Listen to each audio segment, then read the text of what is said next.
The Mongol Empire established the largest land empire in human history in the 13th and 14th centuries, stretching from the coast of China along the northern borders of the Himalayas, spanning much of today's Middle East from Persia to the Black Sea, much of south-central Russia and Ukraine, and Europe to the gates of Vienna.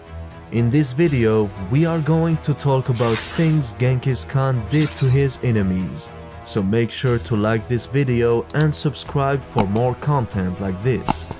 By the time the Mongols reached the eastern frontiers of Ukraine in the late 1200s, some of their armies totaled 100,000, but it was not their numbers that were the Mongols' principal weapon.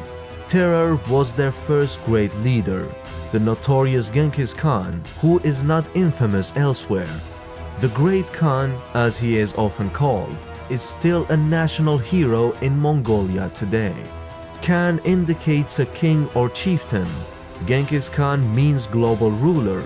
Even before Genghis Khan was crowned as the head of all the Mongol tribes, Mongol civilization was violent, much like that of the Vikings. The Mongolians governed such a wide empire that the moniker is hardly an exaggeration. On the other side of the world, the Mongolians were notorious for brutally murdering members of their own family, particularly those who belonged to the ruling class or those who desired to govern by eradicating all other lines of descent. Genghis Khan's true name was Temujin, which means iron, similar to the name of a specific Soviet commander.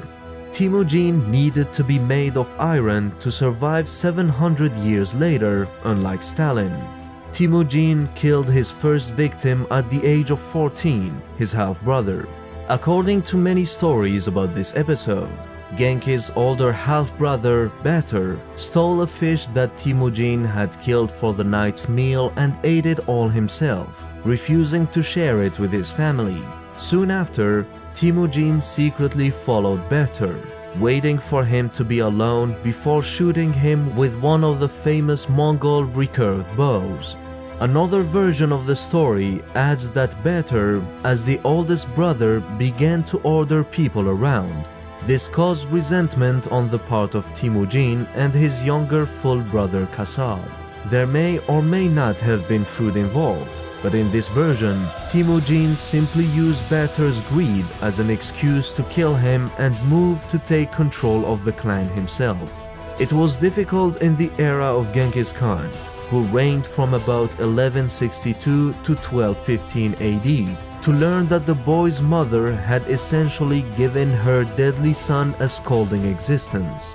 At the age of 20, Genghis was an aspiring military leader in charge of his own clan army. However, he did not become the Khan of all the Mongols until he was roughly 44 years old. He took that army on one of his first missions. You should get used to it. There is a lot of murder throughout Genghis Khan and the Mongols' lives. Temujin's father was assassinated by a group of Tatars who were forced west by the Mongols and established in southern Russia and Ukraine until being deported en masse by Stalin for refusing to obey his dictates for his liking for hundreds of years. Before they got on the wrong side of another dictator, Genghis Khan, whose father was poisoned by the Tatars, at a wedding 11 years before, Temujin cornered the main Tatar army and camp, slaughtering many in battle and taking thousands of prisoners, men, women, and children as collective punishment for his father's murder. To demonstrate what he meant, he walked over to a wagon and noted a height on a wheel. Everyone was slaughtered, save few tiny children and babies. Yes, there used to be pyramids in China. They were erected, so to say, by the Mongolians as a lesson for those who thought of challenging them. In 1215, Genghis Khan ordered the construction of the Mongol pyramids, and they were built outside of Beijing after a 3-year Mongol fortress. Genghis's siege caused the people of Beijing to turn to cannibalism to survive. They likely wouldn't have survived anyway, for Genghis put tens of thousands of them to death.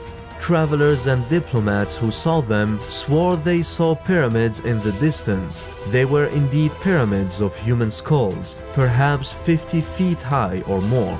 When approaching an enemy city, they would send an offer with a warning that essentially said, "Surrender and you will be relatively unharmed. Resist and we will kill you all." It is estimated that just during Genghis's life, and his time at the top was relatively brief, that between 5 and 10% of the world's population was killed or died as a result of his campaigns. Remember, the Mongols traveled on horseback and their main weapons were the sword and the bow. This was bloody face-to-face killing. The female black widow spider eats the male after they mate. In a very similar way, the daughters of Genghis Khan played black widow to those they were married off to. Marriage among the governing Mongols and their allies and enemies of the steppes is very related to what you might have heard about medieval Europe. Daughters were commodities. They may be married off to solidify ties between allies or bring a war to an end. In the case of Genghis's numerous daughters, they could terminate one dynasty and start another. Marrying into the family of the great Khan conferred respect and influence on the groom and his family. Typically, this power and dignity were short-lived since, in exchange for marrying into Genghis's family, a tribal monarch had to get rid of all his previous women so that Genghis's dynasty could take the throne. There may be no competition. The groom was likely raised to high command on the front lines, where practically all of them were slain, leaving Genghis's daughters to reign until their sons were old enough. The Khwarazm people had inhabited in the region roughly south of the north of modern-day Iran before Genghis Khan extended his kingdom, and no one was in any doubt as to who his daughters got their commands from. They had a powerful and advanced empire in the area. What remains of their civilization shows advanced architectural and mathematical skills. Unfortunately for the Khwarazm, that's about all that's left, because you know Genghis Khan. When the Khan's armies approached the capital of Khwarazm, he behaved peacefully and sent a delegation to negotiate with his opponents. The Khwarazm made a bad choice. They beheaded the Mongol diplomats, fearing a ruse. Then they made their problem even worse, if that's even possible, with Genghis Khan at your gates. The Quraysh then killed another group of Mongols sent to find an agreement. As you can probably guess, this did not sit well with Temujin, aka Genghis Khan. He sent an army of 200,000 men and they killed everyone they could find. Then he ordered his soldiers to destroy, as in erase, all the Khwarazm castles, farms, fortresses, houses, and everything else.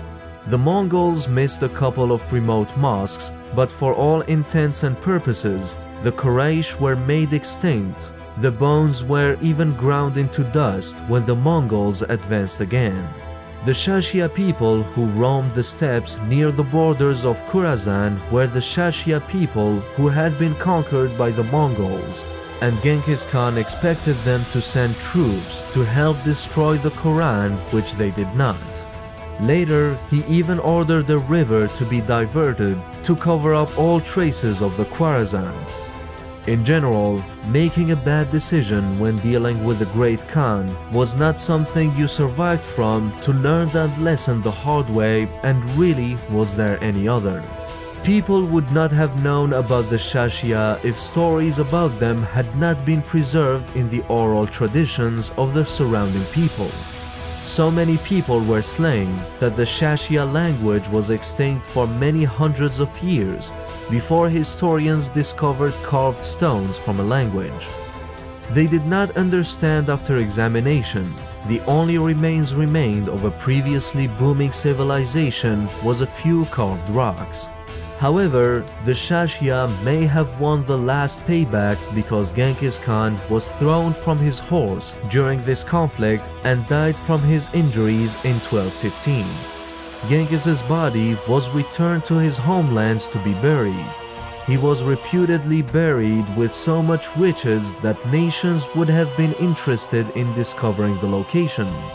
Nevertheless, historians currently think that he was buried in a conventional basic Mongol burial, so that no one would be tempted to disrespect the burial of the world's mightiest conqueror.